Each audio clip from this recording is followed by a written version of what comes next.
ఈరోజు జగిత్యాల నియోజకవర్గాన్ని నేను అభివృద్ధి చేసిన అనేటువంటి విషయాన్ని తెలియజేస్తారు సార్. చాలా సంతోషం సార్. మేము అడగదలుచుకుంటున్నాం, ఏ పార్టీ ద్వారా మీరు అభివృద్ధిని చేశారని చెప్పి చెప్పుకుంటున్నారు. ఈరోజు విమర్శలకు దిగడం అనేది నిజంగా అందరికీ తెలిసినటువంటిదే. ఈరోజు ఇదే పెద్దలు జీవన్ రెడ్డి గారు మాట్లాడుతున్నటువంటి ఈ విషయాలు అభివృద్ధి పదంలో జగిత్యాల ముందటికి తీసుకెళ్తున్నా అనేటువంటి విషయం లోపల మేము ఏకీభవించలేము. జగిత్యాల నియోజకవర్గ ప్రజలు, జిల్లా ప్రజలందరూ కూడా తెలిసినటువంటి విషయం అసలు ఎక్కడ అభివృద్ధి జరిగింది జగిత్యాల అనేది జీవన్ రెడ్డి గారు తెలియజేయాలి. యావర్ రోడ్డు అంశం ఏదైతే ఉందో దశాబ్దాల కలగా మారుతున్నటువంటి ఈ యావర్ రోడ్డు జీవన్ రెడ్డి గారు మంత్రిగా ఉన్నటువంటి సమయం లోపల ఏం చేసిరో దయచేసి ప్రజలకు తెలియాల్సినటువంటి అవసరం ఉంది. ఏమన్నా అంటే పెద్దలు జీవన్ రెడ్డి గారు, నేను జేఎన్టీయూ కళాశాల తీసుకొచ్చిన, ఇందిరమ్మ ఇండ్లు నూకపల్లిలో శంకుస్థాపన చేసినాం. అవును సార్, ఏదైతే మీరు ఈ రోజు నాడు జేఎన్టీయూ కళాశాల కొండగట్టులో శంకుస్థాపన చేసినా అంటుర్రో అది అందరికీ తెలిసినటువంటి విషయం సార్. ఎక్కడైతే అభివృద్ధి హెడ్ క్వార్టర్లో జరగాల్సినటువంటి అభివృద్ధిని మీరు మారుమూరు ప్రాంతం లోపల తీసుకెళ్ళిందంటే దానికి కారణం ఏంటిదండి? మీకు సంబంధించినటువంటి భూములను, మీకు సంబంధించినటువంటి మీ అనుచర వర్గానికి సంబంధించినటువంటి భూముల రేట్లు పెరగనీకే జేఎన్టీయూ కళాశాల, జగిత్యాలకు వచ్చినటువంటి జేఎన్టీయూ కళాశాలను కొండగట్టుకు తీసుకెళ్ళినటువంటి విషయం వాస్తవమా కాదా దయచేసి ప్రజలకు తెలియజేయాలి.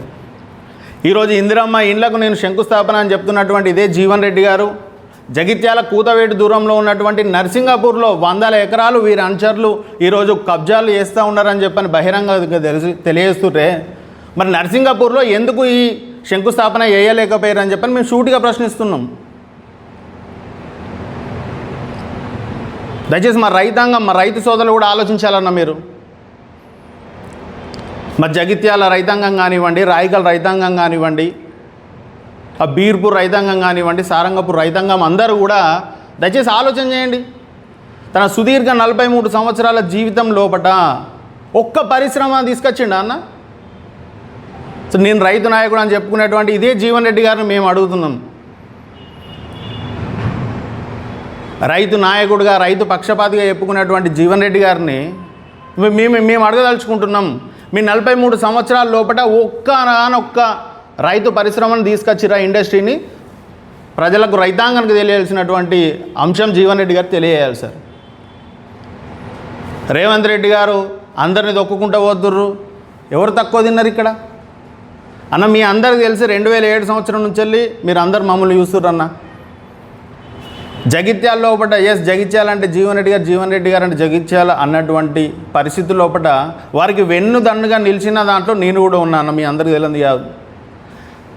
ఎన్ఎస్సీ అంటే ముఖేష్ కన్నా అంటే ఎన్ఎస్సీ అనే విధంగా నేను జీవన్ రెడ్డి గారి నాయకత్వంలో పనిచేస్తూ ఉంటే, సరే కొన్ని కారణాల వల్ల నాకు భగవంతుడు అవకాశం కల్పించడం, నేను జిల్లా స్థాయిలో, రాష్ట్ర స్థాయిలో కొన్ని కార్యక్రమాలు చేపట్టడం మీ అందరికీ తెలియదు కాదన్న.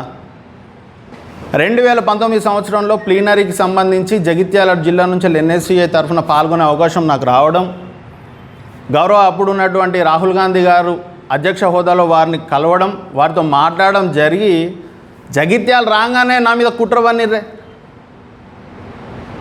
నాకు సంబంధం లేని విషయాల లోపల, నాకు సంబంధం లేని అంశాల లోపల నన్ను ఇరికిచ్చి, నన్ను జైలు పాలు చేసి కాంగ్రెస్ పార్టీకి కావాలని దూరం ఉంచినటువంటి వ్యక్తి జీవన్ రెడ్డి. అవునా కాదా? మీరు దయచేసి చెప్పండి అంటున్నాను.